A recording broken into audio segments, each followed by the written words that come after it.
YSR Congress party ఎమ్మెల్యేలు కొంతమంది చేసినటువంటి దురుసు ప్రవర్తన, దాన్ని తెలుగుదేశం అనుకూల మీడియా హైలైట్ చేయడం, వీళ్ళు అరాచక శక్తులు, సైకోలు అన్నటువంటి జనంలోకి తీసుకువెళ్లడంలో వీళ్ళు సక్సెస్తో పాటుగా మీడియా సక్సెస్ కావడంతోనే గద్దెకి దిగింది.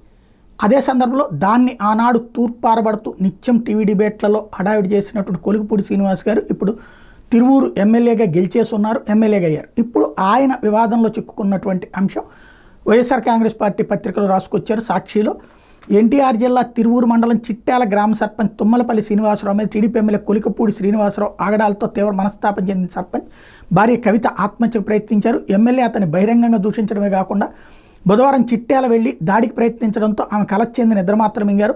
అపస్మారక స్థితిలోకి చేరుకోవడంతో కుటుంబ సభ్యులు ఆమెను తిరువూరులోని ప్రైవేట్ ఆసుపత్రిలో చేర్చారు.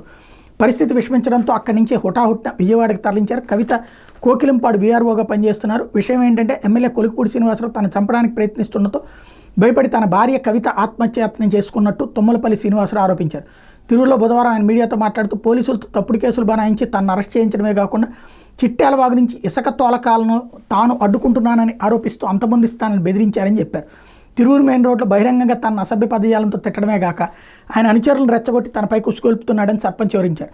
చిట్యాల్లో బుధవారం 20 మంది అనుచరులతో వచ్చిన ఎమ్మెల్యే పొలానికి వెళ్తున్న తనను అంతమొందించడానికి ప్రయత్నించారని, ఆయన దుష్ప్రవర్తన దౌర్జన్యంతో ఆందోళనకు గురైన తన భార్య కవిత నిద్రమాత్రం ఇంగిందని ఆవేదన వ్యక్తం చేశారు.